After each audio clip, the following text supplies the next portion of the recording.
But I'll share a little bit of my testimony because it just ties in with the message that she gave, so that you'll understand. She wants me to share about the ring, right? Right. But you share whatever. But back up just a little bit so you'll understand how important this story I shared with her was to me. I did grow up in poverty, abandoned by my mother and my father. So my whole life was, I never thought there was provision because it was always, taken away. I don't really know how to explain it, but we weren't raised in a Christian home. And thank God there was 2 Christian families on either side of us, and the joke was in my family that we were the heathens in the middle. And so this woman next door, Lila Reynolds, she's so awesome. She's in her 90s now. She prayed for my family. The whole time she was there, my family always put her down. Didn't want to go to church, none of that. But I was always set apart. I always had an interest, but I was always shot down. You couldn't think past what my family thought. So anyway, my point in telling you this part of the story is don't give up on praying for anything, no matter what it is. Because the day that I gave my life to the Lord, 2002, I was just so compelled to go share with her that I gave my heart to the Lord. And I hadn't seen her in a very long time. And just tears came down her face, and she said, Sarah, I prayed for your family for 40 years, and I almost gave up. Wow. So thank God she didn't give up. So I'm like, don't give up. It may seem like a long time to you that something's not getting answered, but thank God, 40 years later, she wasn't giving up. So anyway, out of all of that poverty, when I came to know Christ, she's right. I was so bold. I wasn't tainted by religion. So when I read it, I believed it. And one of the very first things he showed me was provision. And so I said, well, I don't know what the scripture is about. He takes care of the birds of the air. How much more will he take care of you? And I just took that to heart. Lord, if you're going to provide for them, then I have no doubt you'll provide for me. Now, mind you, I had my son when I was 21. And my family didn't want me to have him because I wasn't married. And they said, you'll never be able to provide for him. So as a kid of not having no provision, and now you're going into adulthood saying, you'll never be able to provide, that doubt is always in your mind. So when I saw his word about provision, I just had no doubt that he's going to take care of it. So over this 10 years, it has been a process to get that doubt out of me that he is totally my provider financially. And I've never went without. My son's never went without. He's always provided to the penny sometimes if it's exactly what I needed. So this is the story she wants me to tell you is, I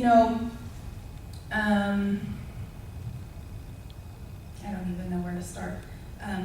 Okay, so she said something at the meeting about let God use whatever's in your house. And so as I went home that night, it just resonated in me. I said, okay, Lord, what is in my house that I can use? I said, if you want me to sell everything I own, because I do feel compelled to move right now, I said, if you want me to sell everything, I'll sell everything. And, when you come from a house of no provision and lack, and you have to work hard for everything you've ever had, you want to hold on to your stuff. So when he gets that out of you, that it's just stuff, it doesn't matter, he can do awesome things. So I began over the next couple days going, okay, Lord, what can you use? Do you want me to make stuff? Do you want me to bake? What do you want me to do to make this happen? Well, a couple days go by, and all of a sudden I have this thought, sell your ring. And I'm like, sell what ring? I don't have a ring to sell because I really don't wear a lot of jewelry. And I've been going through boxes and packing my house and preparing to move. And just believing God's totally going to provide the finances to do that. Also, at the same time, my son is in Las Cruces at a treatment center, and I'm believing for provision for that to be taken care of. So we've got all this financial stuff that I'm like, I don't know how it's going to happen, but I just know it's going to happen. So as I'm packing and cleaning up the house, I come across this ring that my grandparents gave me for graduation from high school. And I haven't worn it in at least 10 years. And so I was like, this is the ring you want me to sell? That makes no sense. I mean, it was special to me because that's what they gave me for graduation. But if this is what you want me to do, I will do it. Mind you, like I said, when you grow up in poverty, you want to hold on to the things that you have. So I said, Lord, I've never been a gambler or a lottery or any of that stuff because you work hard for it. But I said, okay, if you want me to sell it, I will. Show me where to go. So this vision comes to my mind about, there's a little place, I don't even know, it's by Dairy Queen on Main, that's Gold something. And that man, he shops at Dillard's where I work. And I don't know him, but his eyes are so crystal blue that you just would never forget him. So his face came to mind. And I was like, okay, I'll go there and ask him.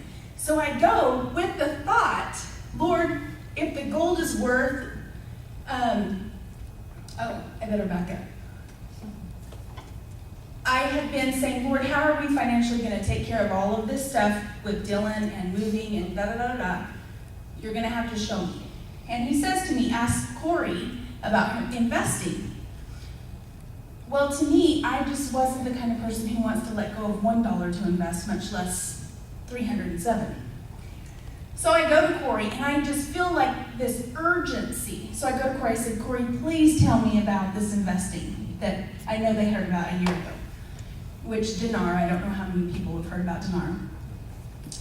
And so she shares with me about it, and I get online, and I really didn't read all of it. I just knew without a doubt that's what I was supposed to do. And I said, Lord, if that's what I'm supposed to do, then I have no doubt you'll provide the $307 that I need to do the smallest investment. So when I took the coin in, I said, Lord, if the gold is worth the amount I need, and the coin's not worth anything, I want to keep the coin because the coin was my grandmother's earring she had made into a ring.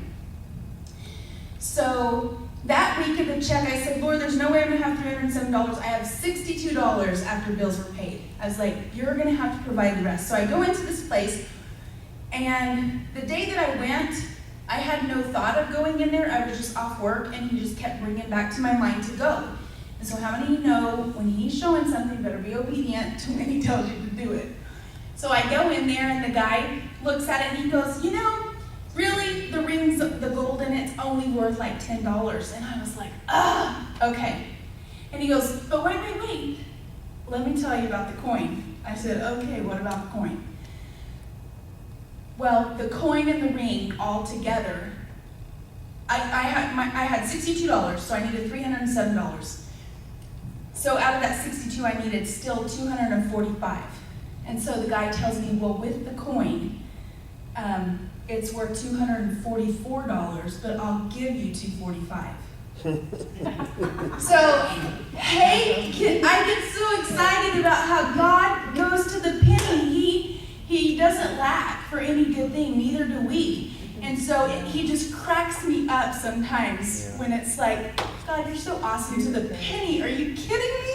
And so that guy, I told him, shut your face. And he just looked at me. And I said, that is to the penny how much money I needed to do this investment. And he was like, kind of just no big deal. So I knew I had to share with Sherry because that word that she planted that night got that whole ball rolling. And so, And then you found out the next day that gold dropped? Yeah, it was just a few days later.